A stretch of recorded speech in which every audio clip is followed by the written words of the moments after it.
This is an interview of Dr. James M. Shopshire on June 14th, 2018, at his home in Suitland, Maryland. Dr. Shopshire will be describing his life story, including experiences at Asbury United Methodist Church, senses of how Asbury has fit into Washington, D.C.'s history and connections with Washington, including his work as an educator and varied life story of wonderful experiences that we are happy to hear about today. Dr. Shopshire, thank you for taking the time to do this interview and your willingness to do this. It is sure to enhance the archives of Asbury as well as the archives of the DC Oral History Collaborative. You will be able to review this recording in the future, and you have the right to refuse to answer any question asked today. Have fun with your memories, and I look forward to hearing some of them. Thank you. I'm happy to share them. So, can you tell me something about where you were born and your earliest years? I am assuming you are not a native Washingtonian. I am not a native Washingtonian. Okay. I was born in Atlanta, Georgia. Tell me about your parents. Well, let me talk a little about the birth, and then I can say more about them. Okay.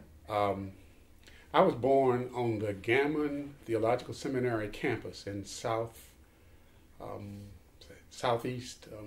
Atlanta. And I was born on campus because my mother did not get to the doctor, or the doctor didn't get to her, because during those days the doctor was much more likely to come than to go to a hospital. But I was born on the campus and spent some of my earliest days on that campus while my parents, my dad in particular, was finishing up his educational requirements to become an ordained minister in the then Methodist church. Were you from a family of ministers? No. He was the first. He was the first, and I followed him. And right now, only the two of us, my son and my other siblings, my daughters, are not looking forward to becoming ministers. Well, let's talk a little bit about your early family life in Atlanta. What happened after that auspicious birth? Yes. In December of the year 1942, the year I was born, I was baptized. And I was baptized at the annual conference of the Atlanta Conference. That baptism took place or was officiated by Bishop A.P. Shaw at the conference. That was the same conference in which my dad was ordained a deacon in the Methodist Church.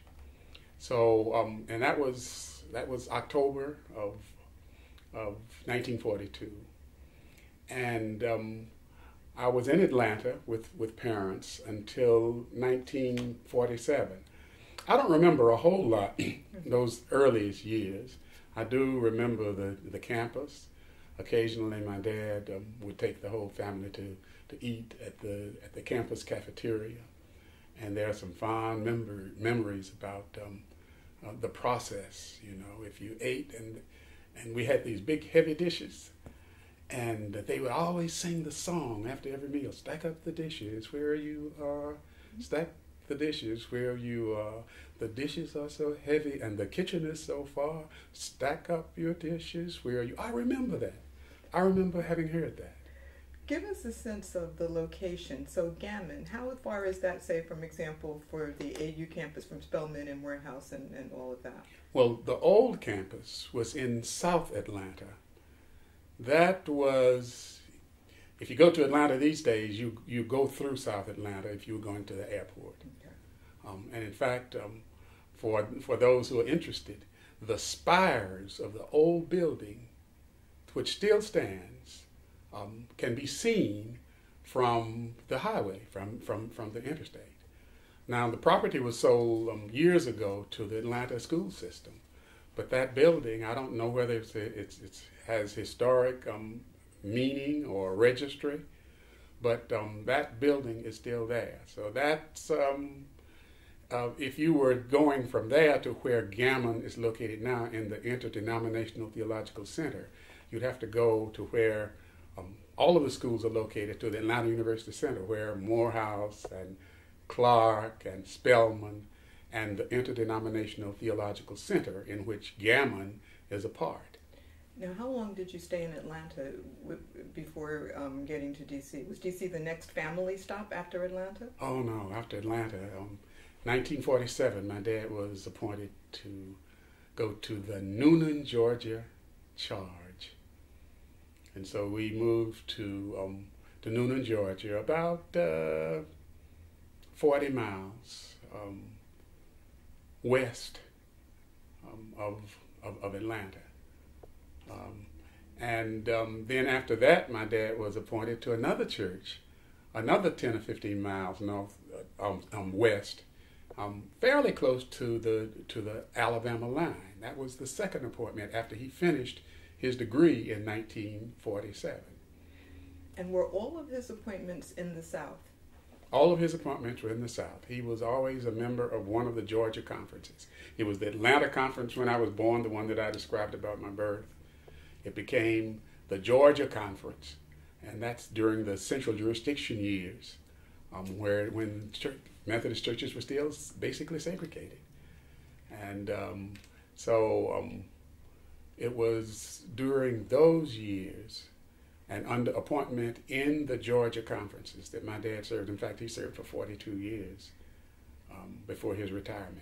So you mentioned that word segregation, which is something that I'm interested in exploring. As a child, what were your memories or your sort of experiences or interpretations of segregation? Oh, some of them, those that I was old enough to recall, were incidents like Klan marches. How old were you when you saw your first Klan march? I must have been, it wasn't until we moved to Coweta County, and that was Noonan and Grantville, Georgia. I must have been about 8 or 10 years old. And it was not an uncommon thing to see them. You know, they would have them in these small towns. And Grantville was a small town of about 2,500 people. And so I was able to witness Klan marches there. Later, my dad was appointed to Griffin, Georgia, and we saw Klan marches in Griffin, Georgia. Daytime, nighttime? Usually daytime. Nighttime was too tricky, even for the Klan, you know, to be out there in the dark. So usually it was during the day. And what would you do? Do you remember any of your feelings around the first time you saw people actually walking down the street in hoods? Yeah. After being told, you know, and we were told fairly early, you know, what that means, we generally just retired, went home, you know, and stayed out of sight. Now, I lived long enough to see young black children watching the march and pointing fingers and saying some gosh awful things about Klans people. and not being lynched. And not being lynched. Yeah. Did you ever witness a lynching? No, I didn't. That's good. Yeah. That's good. Yeah. But as a child, do you recall being afraid? Do you recall what your parents told you to do as a young black boy? Were there any particular instructions that they gave to you to help you cope? Always. There are things that you avoided, things that you did not do, especially around certain people, people who are Caucasian or white, and you learned very early about those things. My dad is one of my heroes, and he was clear about the social meaning of religion and the social situation in which black folks lived during those segregated years in particular. When we were in Griffin, Georgia, he was one of the organizers of the National Association for the Advancement of Colored People, the chapter in Griffin, Georgia, after which time he received a threat, you know, you better be out of town, and if you don't go, you're in trouble. His response to that, having been reared in a family where guns were commonly present, was to say, well, I'm going to tote my 38 for a while, and he did for several years. He never had an incident that I know about. Were you afraid? Yeah, we were afraid during those times, and there were times when after a certain threat or what have you, when someone would stay at the house, to join him just in case, we had some kind of incident. We were frightened as children, and of course I lived long enough during the time that I was pastoring in Iowa to receive threats myself. Let's go back a little bit before we get to Iowa. Okay. You were obviously going to segregated schools at that time. In Georgia, yes. In Georgia, okay. Let's just skip forward a little bit. How did you make your choice for college? Did you have the call? Did you want to be a minister as a young boy? Yeah, my dad and mother had a great influence on my life, on all of my siblings and myself. How many siblings? There were 6 of us overall. 2 are deceased.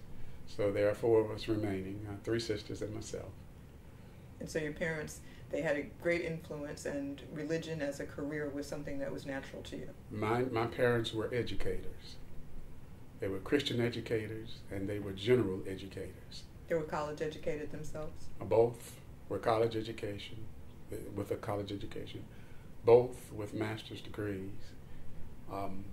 That made it possible for my dad to support his family, because he was a teacher and during a period a principal in the Coweta County system. And Georgia. In Georgia, because the churches could not pay enough to support a family of 6. And your mom taught as well? My mom taught in public schools. But there was no doubt that we were going to Clark College. Now Clark Atlanta University, and by the way, I just returned from my 55th reunion. Well done. Since my graduation from Clark. But my dad graduated from Clark also. My mother was a graduate of Bennett College in Greensboro, North Carolina. And if you don't mind, I'd like to just throw in this little note. After my mother graduated from Bennett in 1935, she went to the campus as a professor at Rust College in Holly Springs, Mississippi. It was there that she met my dad. And I'm sure that my grandmother must have been a bit taken aback, because my dad was the chef for the campus. And my grandmother had spent money and effort, to send my aunt to Bennett, who graduated in 1934, and my mother to Bennett. She graduated in 1935.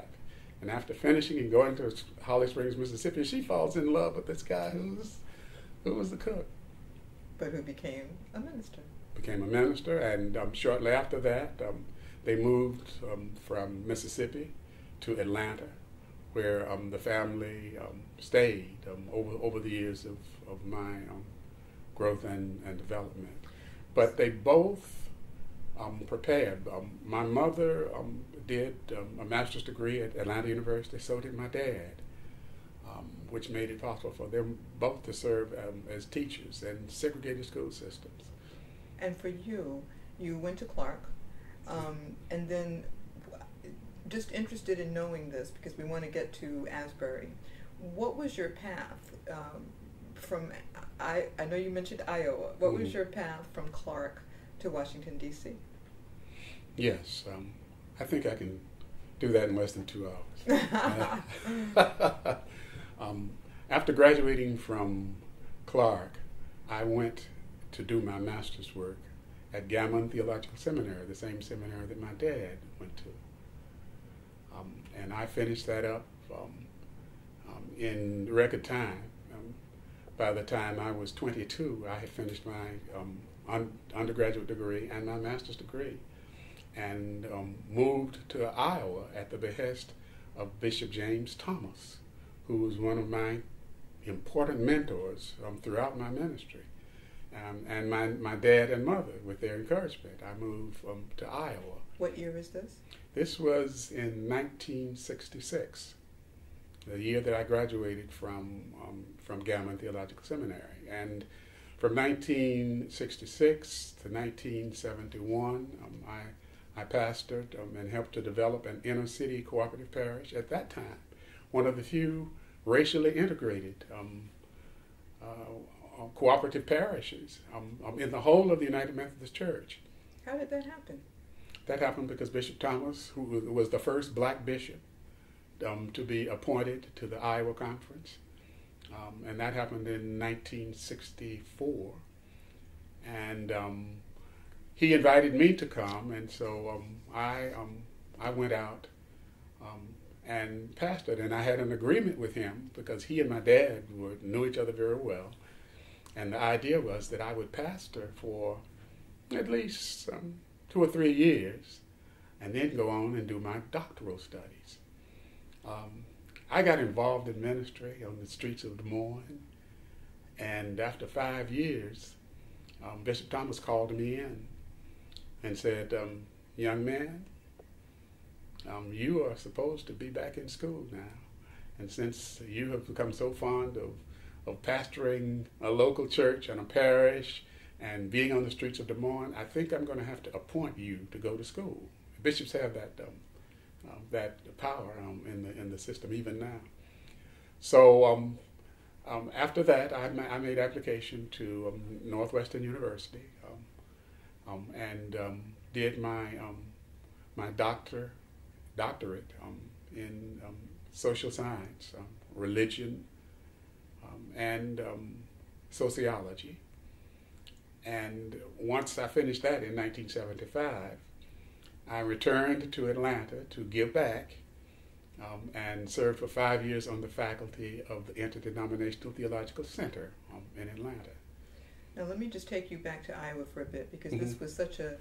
this was such an important and traumatic time in America's history. So you were there for 1968, you were there for Robert Kennedy's assassination, for Martin Luther King.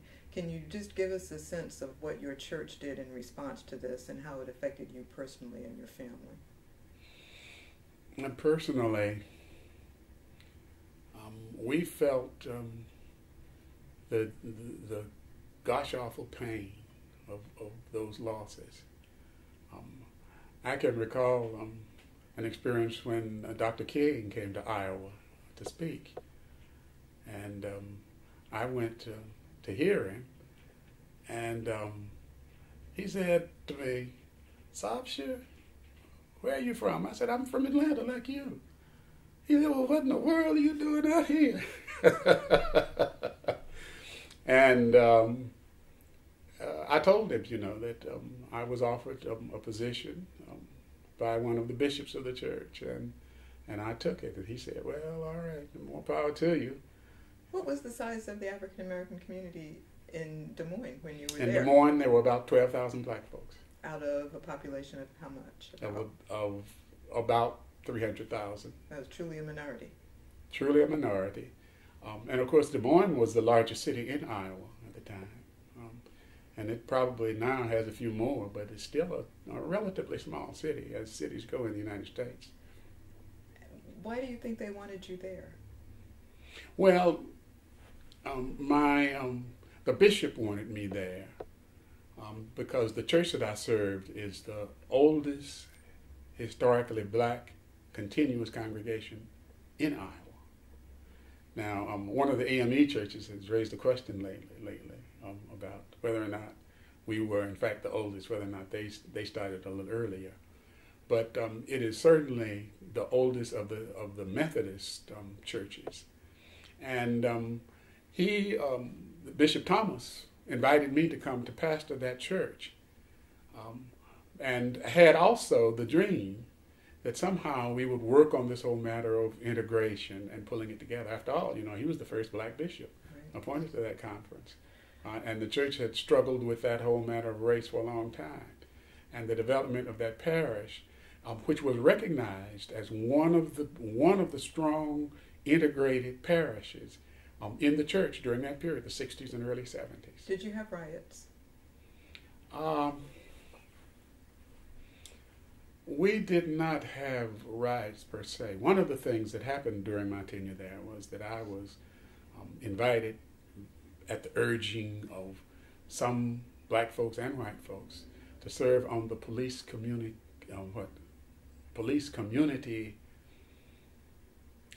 program, which had partial federal funding.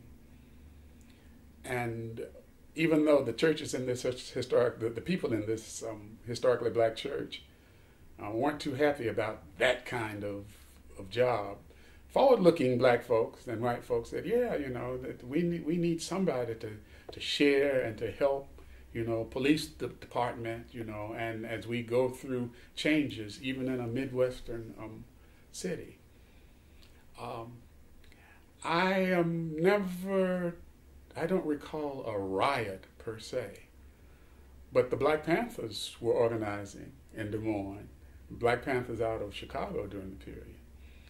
And they were not liked very much by black people or white people.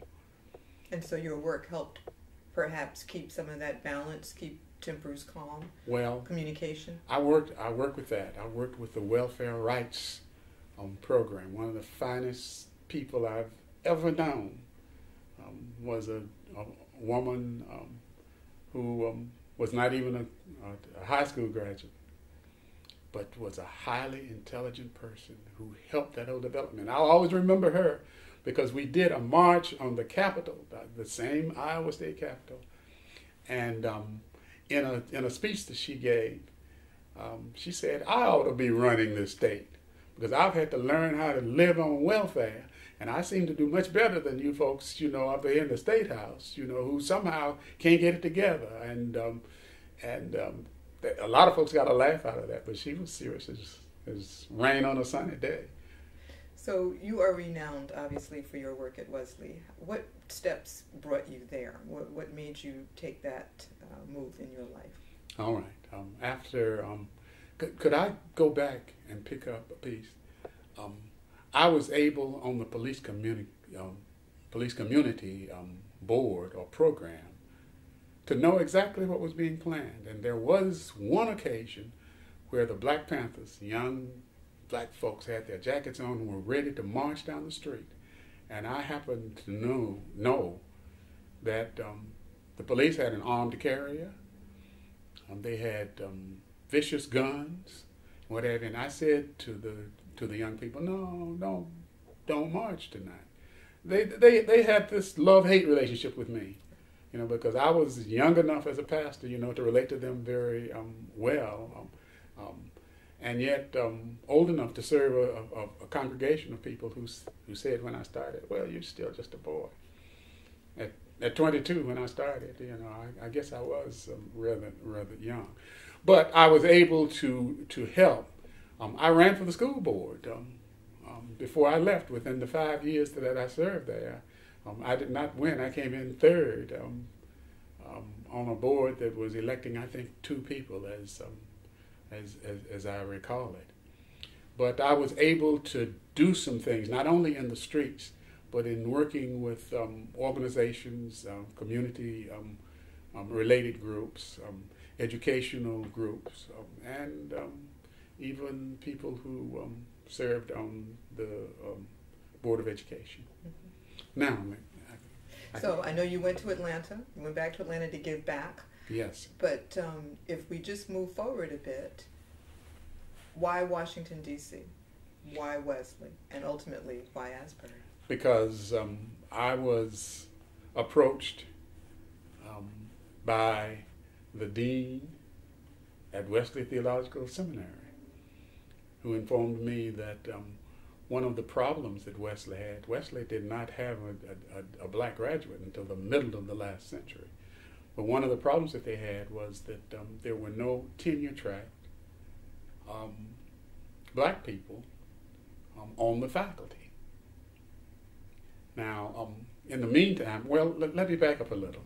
There was one person, and that was Dr. Roy Morrison, who preceded me. He was the first of the tenure-track faculty members at Wesley Seminary.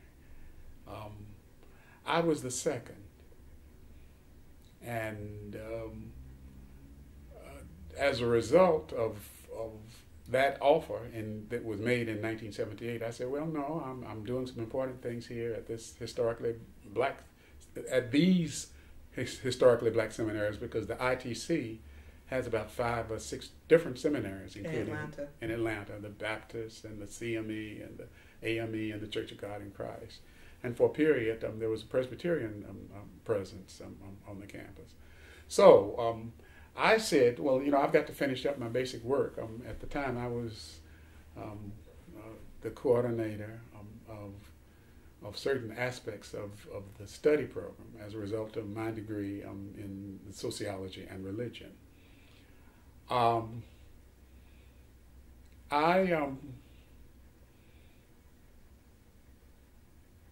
kind of put it on the back burner. And I was approached again in 1978, and I said, "Oh no, I guess I still can't go yet." But by 1980, maybe I'll give some additional thought to this. And the response to the dean, and I can call him by name, Dr. Phil Wagaman, said, "Fine, we'll wait until 1980. If you'll come." And so in 1980, I felt that I had reached a point in time that I could take another position at a United Methodist related school at Wesley Seminary. And then, how does Asbury come into the Washington D.C. picture for you? All right, the Asbury Church I started attending. I came to the Washington area in 1980. And I attended a number of churches, looking around for a church, But the Asbury Church, and a pastor, another one of those early South Carolinians, was the pastor. Who was that? That was Reverend Frank Williams. And so after about 3 or 4 years, I made the decision, to put my affiliate membership at Asbury. Now, let me explain that very quickly. Ordained ministers don't belong to congregations in the United Methodist Church.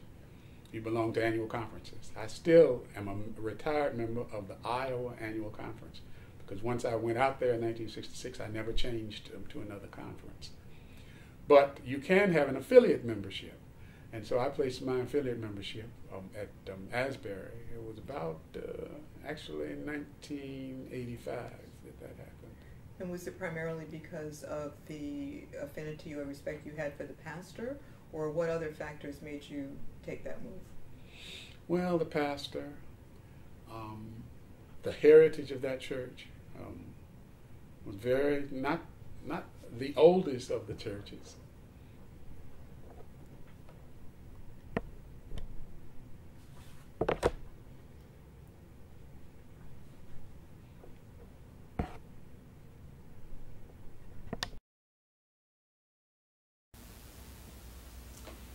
So you're at Asbury United Methodist Church in Washington, D.C. What are some of your favorite memories about your early involvement with the church? My earliest involvement with the church was to appreciate the preaching and the ministries of the church. Asbury has, despite a heritage of sometimes being more upscale or well-to-do, over the years, Asbury has had some wonderful ministries. The housing ministry, and I understand, even though I don't know the exact history, that there was a time when the church owned apartments that they were able to rent. There were occasions to serve people, to work cooperatively with other ministry groups and other churches. And so that part of the heritage was much appreciated. And what were you bringing from your prior experience, do you think, that was really useful to you as a new member of Asbury, affiliate member of Asbury? Yeah. Something, for a lot of churches, the emphasis is on the service, basically, and how it makes people feel, and whether or not it fulfills the needs that they have. And then there are always churches that have a broader range, not only for the services. And I recall some of the 25, 30 years ago, you know, there was a choir at Asbury that sang spiritual so beautifully. That was a wonderful part of the worship experience there. They sang anthems beautifully. And I have seen that develop to the point, you know, where even though the appreciation remains, that gospel is more appreciated by a lot of the current members. Now, there are more members now because Asbury has experienced what I call the decline related to the historic old black first churches, and Asbury would fall in that category. And if you look at those Methodist churches, not to mention the others, but if you look at the Methodist churches all up and down this eastern seaboard, almost all of those churches have experienced considerable decline in membership and attendance. But early on, I had a great appreciation for that, plus the fact that there were other ministries. The Women's Society of Christian Service, which is now the United Methodist Women, has always been strong. Of course, that's true about the whole of the United Methodist Church. Were it not for the women, the church would not be what it is. Talk about that a little bit. Well, women have always seemed to have a better understanding of the places where pain and brokenness affect our lives. And therefore, the ministries of the women have been more thoroughgoing. More resources have been put into that by the women. And that's whether you're talking about the United Methodist Church, the General Church, or the Jurisdictional Church, or the annual conferences. And then when you get to the local congregations, which is the basis of all of it, you know, Asbury has always had strength in that regard. Were there times when the Asbury experience was particularly supportive of you? Were there times when the congregation lifted you or your family up in a particular situation? Not any more than many others. But there was there were ministry efforts in which I participated. In 1990, I did one of the studies where the church was raising the question about the future and where we were going. And it was during that period, you know, we were trying to make, early 1990s, we were trying to make the transitions into different forms of ministry, different sets of needs within the congregation and the city itself. And I did the study, and I, in fact, have a copy of it that I shared with our current pastor, where we looked at the things that we do well and the things that we don't do well, and raised the question of how we can do better. And the church was very receptive to my work, you know, as a seminary professor at the time, in that regard. So that was a good period of time for the church.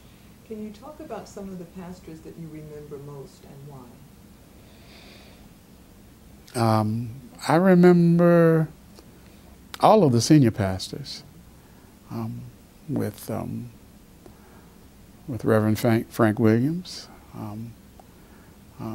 followed by Reverend Josh Hutchins, who was, I think, the first pastor to die while serving as the full-time pastor of the congregation.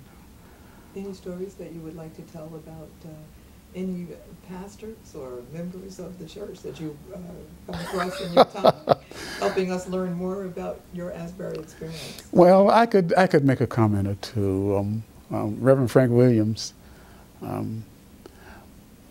still was a pastor who visited, and he would come by the house every once in a while, and we'd sit down and talk about Georgia and South Carolina. My recall is that he was a graduate of Claflin College in South Carolina, and I was a graduate of one of the sister or brother schools, which was Clark. And so we would talk about our schools and the people. By the way, my key mentor, Bishop James Thomas, also was a graduate of Claflin. So we could talk about those times and those schools, and he would stop by, and he used to always have some address, some name that he would give me. Oh, great professor, you know, and we would talk and shared in that way. We had a very comfortable relationship, and he asked me a number of times to serve as the preacher in the pulpit. With Josh Hutchins, he was the pastor at the time that I did the study, and he ascertained whether or not I could be of service to the church in doing that. I felt that I could, and so I did the study during that period. Today? Well, Reverend Eugene Matthews also was supportive in many, many different ways. It was not the same kind of relationship. Reverend Hutchins was a graduate of Gammon Seminary in Atlanta, so we had some things there in common. Reverend Matthews was a graduate of Wesley, where I was teaching. But he would always call on me, you know, to do certain things or to share in certain services and times. And let's see, who is our current pastor? Reverend Mills. Reverend Iantha Mills. First woman? The first woman to serve as the senior pastor of the Asbury Church. She went to seminary back in the mid-90s, 1990s. And one course I remember in particular was a course in which we were looking at the whole matter of race relations. And she started sharing from her experience as a black woman.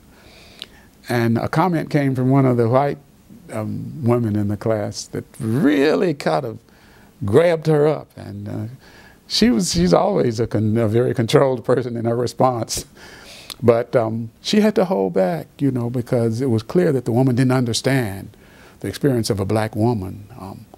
At that time, she was in business-related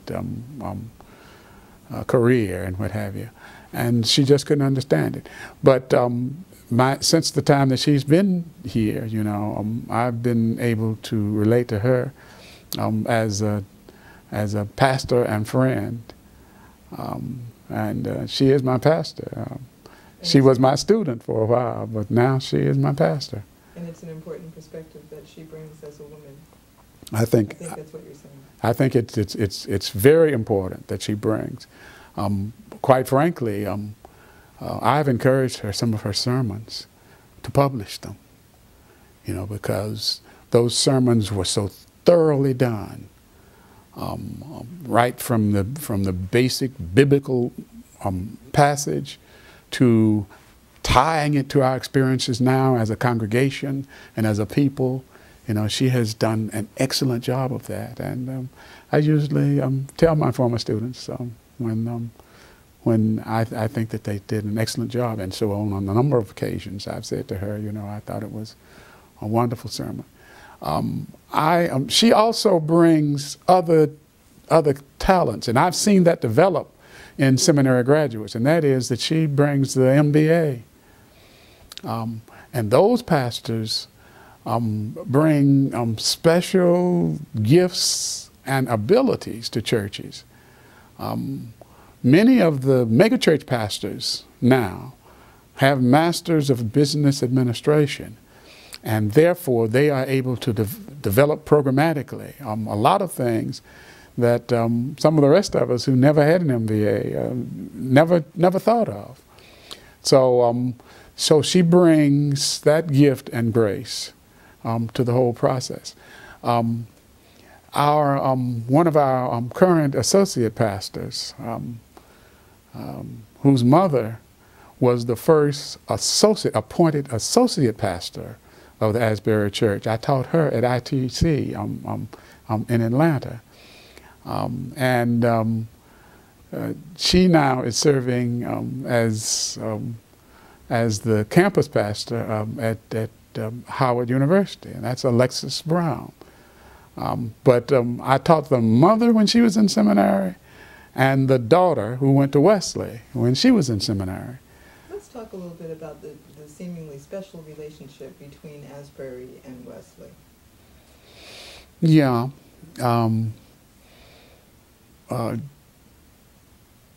Asbury Church as a strong black church, even in periods of decline, a congregation that over the past decade or so has buried 1,000 people.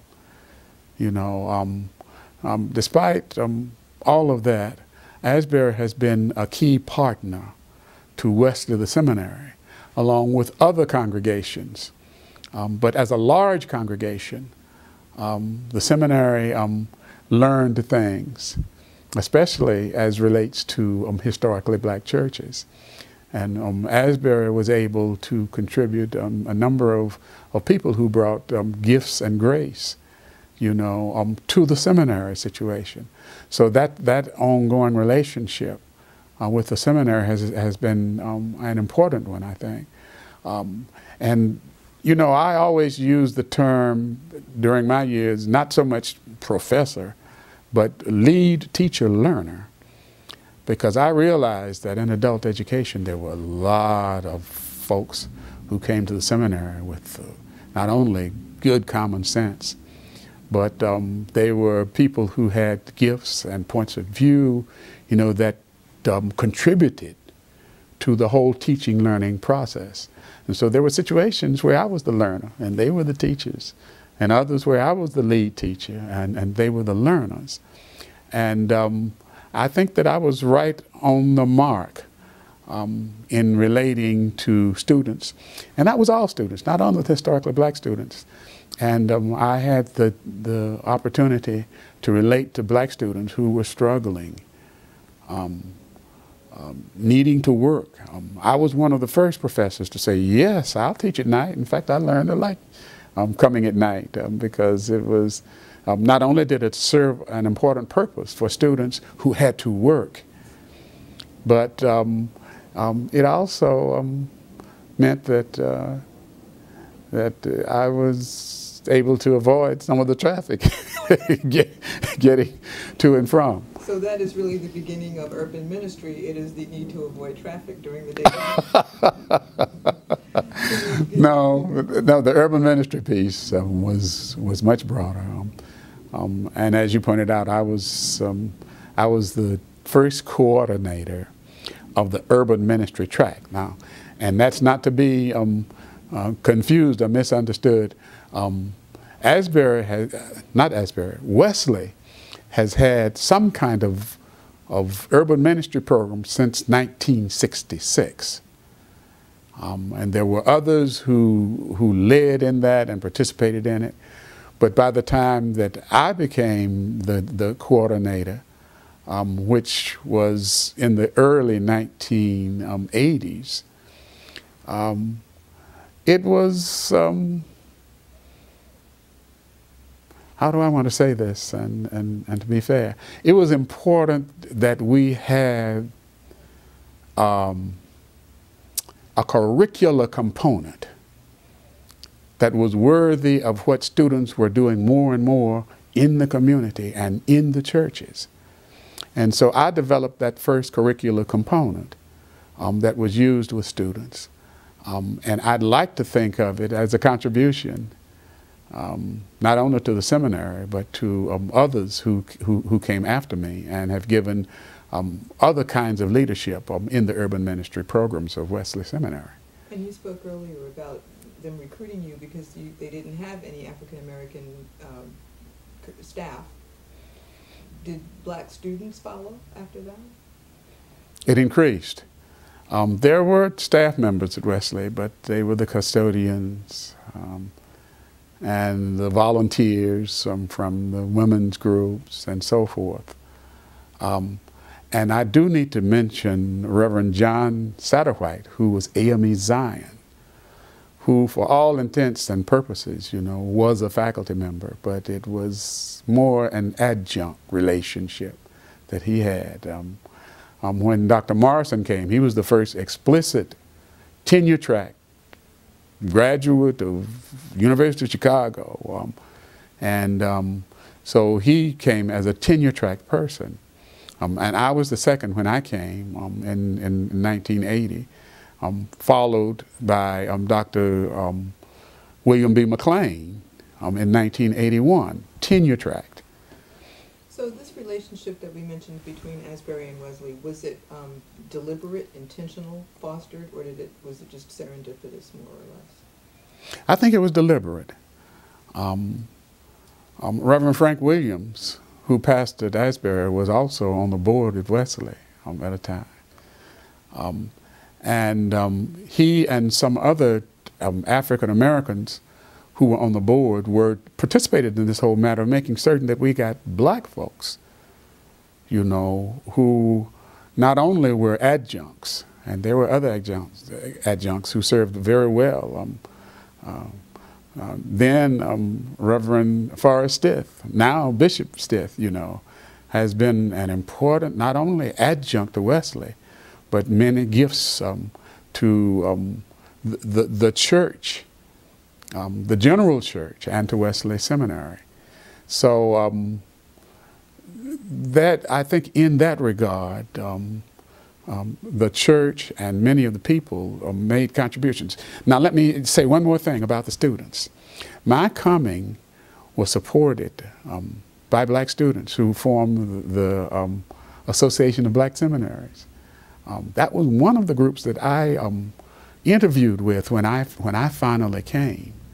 And they were clear that they wanted not just custodians and people who fixed the meal, they wanted professors. So they gave the thumbs up to my coming. And there was something else that I wanted to mention that slips me just now. It'll come back.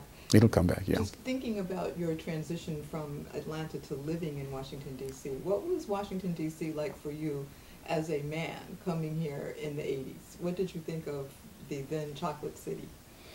Yeah, I was happy, and I was able to follow that and to do some of my teaching based on that fact of the Chocolate City as it struggled through. And I've seen it now transformed to Mocha again, and we don't know how far it's going to go, but it's clearly different. There have been transitions that have taken place. For the better, or not so much? Not so much. Too many black folks, I think, have been pushed out. In what way? In the first place, we can't afford, even some professionals, black professionals, teachers and others, police, you know, others who at one time would have been happy to live in the district where they served, but the increasing numbers of them can't afford it anymore. And that's happening with gentrification in cities all over the country. In which neighborhoods did you live? Where did you live when you first came here? When I first came, I was in Maryland, in the Wheaton area, and then I moved to the district, and what do you call the area where I lived in? I'll describe it to you. It was right at the intersection of East Capitol and New Hampshire. And I lived just inside of the district for about 8 or 9 years. What was it like? Were you in a single-family home? Were you in... Single-family home. Okay. And you had kids by that time? Yeah, my kids were growing up. Three children. All of whom are mid-40s, early 50s now. But at that time, they were... They were grade school, high school. I think that we had some struggles with the whole matter of the schools. My son, my oldest, went actually to school in Maryland. Of course, at the time, I was still living in Maryland. My daughter went to Coolidge, and my youngest daughter, I don't recall exactly what school she went to. Did you find that it was a supportive neighborhood for raising children when you were there? Not particularly. My children had relationships more and more with the young people that they went to school with. Marylanders. Yeah, I was always fascinated with my youngest because she had friends whose parents were mixed marriages racially. She had friends who were Asian. She had friends who came from African nation, and those were the young people that she brought home, you know, and whose homes she went to. And this was in the early 90s by this time we're talking? This was the early to mid 90s, yeah. And of course, my son went to American University for his undergraduate study. My daughters went to Hampton. So. And then you moved back. You moved to Prince George's County. Yes. In the early 2000s. Actually, in 1998, about 20 years ago. Now, just in terms of Asbury, before we move along, and I want you to just talk a little bit more about Wesley or any other experiences that you'd like to share. Is there anything I haven't asked you about Asbury that you think it's important to relate? No, other than the fact that Asbury struggles with, and always has, the meaning of being faithful and effective. And has found ways to do that.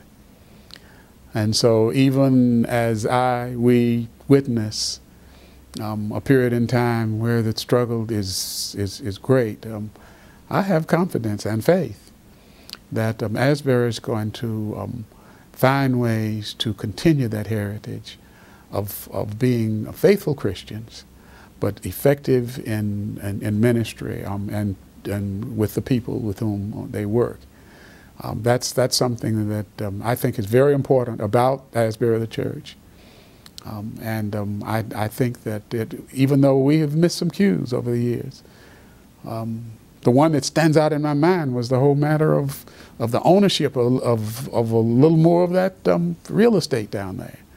We had opportunities to get into that and did not do it for various reasons. But there are other areas where Asbury has been right on the job when it comes to doing ministry in Washington. And it has responded as a downtown church in particular. Do you have any sense of its response to various events that its location or its history perhaps pushed it into the forefront a bit more than other churches may have been? There have been situations where being downtown gave access and opportunity to relating to not only people downtown, people on the streets on the one hand, but people in the offices also. but to be a part of the United Methodist Church that would welcome others and would extend the opportunity for people to come and share. So in that regard, Asbury has that, and that's a little different, I think, to most of the other churches that are in the district but are not necessarily downtown. Mm-hmm. So when you describe your work, your field, you've talked about yourself as an educator, as a pastor, as a community liaison, leader. If you looked at your field, whichever thing you want to identify, what do you think is the biggest change that you identified over the years of your career professionally? I think that I have grown considerably in terms of understanding teaching as a ministry of the church. And for those who serve in seminaries in particular, perhaps also in higher education, a teaching ministry and the grasp of it is very important. I mentored a lot of young folks, black, white, Asian, and occasional Hispanic or Latino in their matriculation through Wesley Seminary. I think that I had a special responsibility and relationship to black folks as they went through. And I think that I made a contribution to their understanding of what it means to be black in very positive and very negative relationships with the wider communities. 25 years ago, I was reading the studies that said, hey, at a point in time, we're going to be a minority-majority nation. And we have seen that develop. As a result, we have seen a backlash that can be observed not only in the United Methodist Church, but in this nation as a whole. There are a few students of all racial identities who got it. There were many, many more who thought that I was just dabbling in stuff that the Lord didn't care about. The fact is now that churches and religion, Christian faith in particular, but churches and religion have a very important responsibility in helping this United Methodist Church and this nation to survive, because we don't understand and appreciate, and we aren't able to relate in very constructive ways. What prompted your decision to retire whenever you made that decision? I know you made it, but do you really consider yourself retired even now? Retired from the formal relationship as a faculty member at Wesley Seminary. 2 years ago?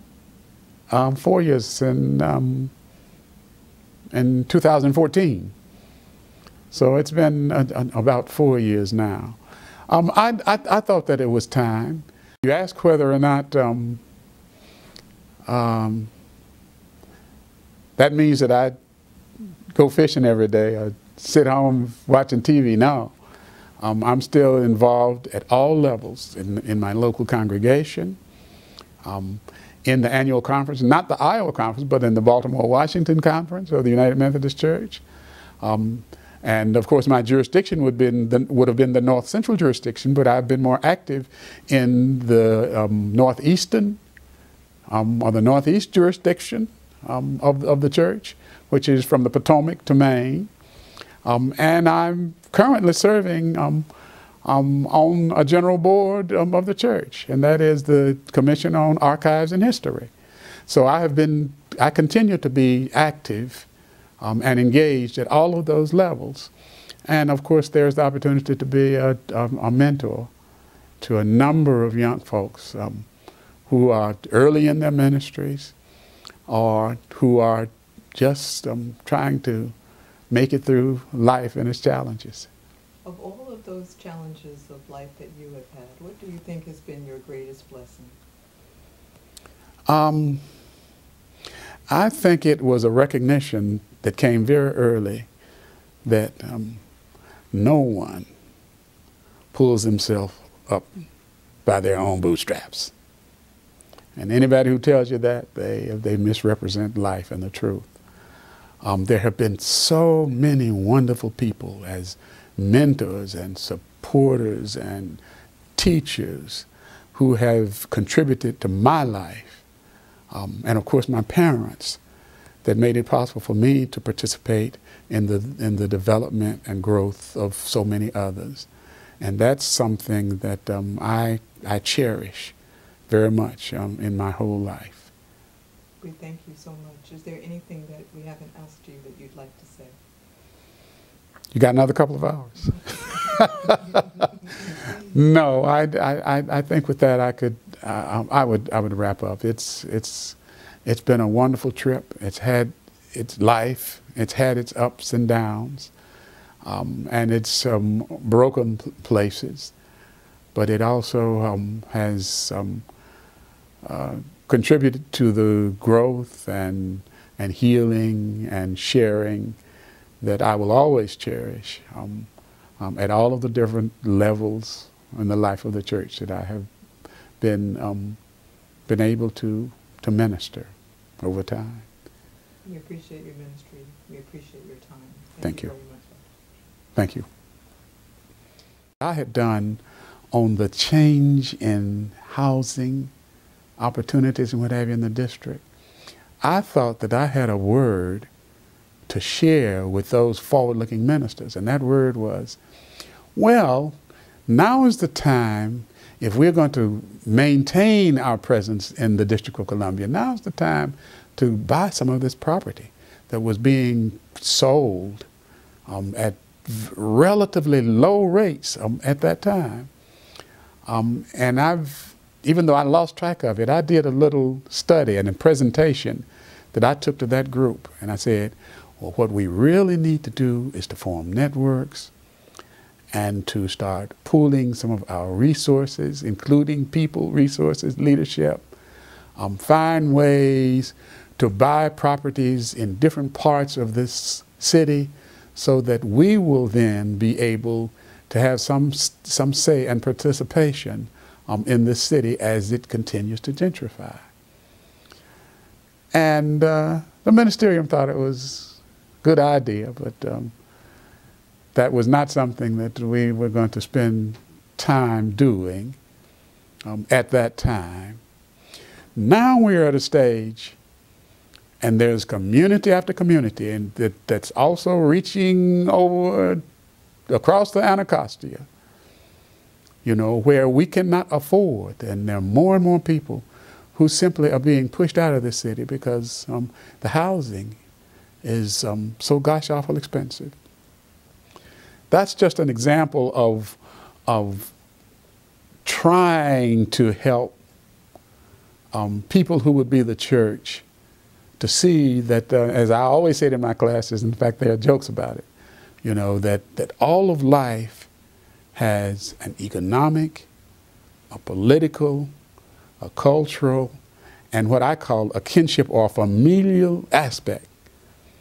And unless you work your way through those, dealing with all of the needs, the problems, the issues, and the prospects, unless you deal with them, at some point in time, you're going to be pushed out, or you will have to drop out. In your role in Wesley, did you ever have to get involved with DC politics? Did you ever engage with any of the local community leaders or elected officials? Not on an extensive basis, but there were members of the community, for example, who were on the Board of Governors, some who were quite prominent in their churches and communities. We were involved with other ministries, the Jubilee ministries in this town. Those were ministries that were developed by and large through the auspices of the Church of the Savior. Jubilee Housing, Jubilee Jobs. All of these started out as ministry projects in the churches and became large enough and strong enough to have a jobs program that the city of Washington worked with, and to buy up housing, apartment buildings that could be offered in neighborhoods where otherwise poor people and black people would not have been able to participate. So in this instance, the church was the initiator, and then the city came in and collaborated with you and supported financially as well? Yes, in some cases. The churches, the forward-looking churches, have always recognized that we participate in a political economy, that will require us to bring a kind of sophistication, or at least a basic knowledge, of what's going on and how we are impacted by it and how we maybe can participate through the ministries of the church. So yeah, there are a lot of places, and in the urban ministry programs, we worked with different groups. Indeed, when we developed internships where students were working in the community, we were able to place them with certain groups that dealt with housing, that dealt with health and human services and so forth. So in that regard, yeah, we did have considerable contact with the broader community. At one point in time, I did a project where we engaged members of the Board of Governors. And there were members who were... The Board of Governors of Wesley.